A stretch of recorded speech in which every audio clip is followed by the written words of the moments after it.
Okay, we're going to make our part today. We're going to go ahead and make a switch plate cover. And I'm just going to give you basics. It's not going to be any dimensions that are going to be correct at all. So when you start up, you're going to hit Start Sketch, and you're going to pick a plane. Doesn't really matter which plane because we can rotate it later. So we're going to start out with the line tool. You could use rectangle tool. Line tool seems to be just as easy. You click here on the origin or whatever, and you can punch in a number, for instance 3. But you would want to double check on your measurements. Now we go up, let's go 6. I'm hitting this side in order for us to zoom all so we can see everything again. We click it at 3, click it down here at our origin again, and it should be a complete shape. All of these lines should be the same color. Hit Finish Sketch. Now we can do some fun stuff. We can actually make it 3-dimensional. So how we do that is we hit Extrude, and it's defaulted at 1 inch. We're going to change that to 0.25. You can just type that in. We can hit Enter to accept it, hit the check mark, or hit the OK button. Either way works. Let's say that you did the wrong dimension. It's over here listed as your last extrusion that you've done. So you right-click on that, Edit Feature, and you can change this number here to a bigger or smaller number depending upon what you did. Okay. Now we want to do more things to it.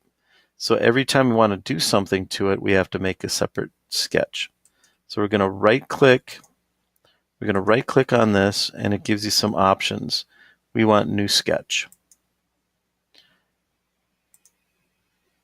And we want to be able to see the whole thing.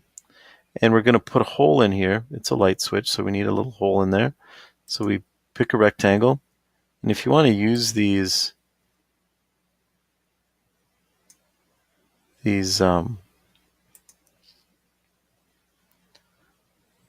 lines to help you, you most certainly can. I just kind of guessed at this.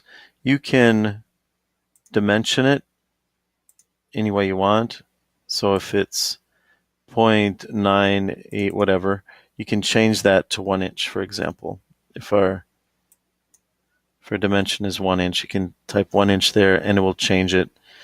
And then you can also change this one to whatever dimension you wanted here. If you wanted it 2 inches, for example. Whoops, can't have an N in there. 2 inches, and you're good. So if that's how we want it, if this is exactly where we want it placed, we can also put a dimension in there. For instance, if you click here and here, that tells me that it's 0.9 from the edge. You can change that to make it a full inch.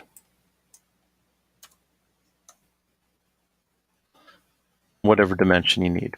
Okay, you can measure those out. And then we hit Finish, and now we can throw a hole in here. Extrude through the back, and click OK.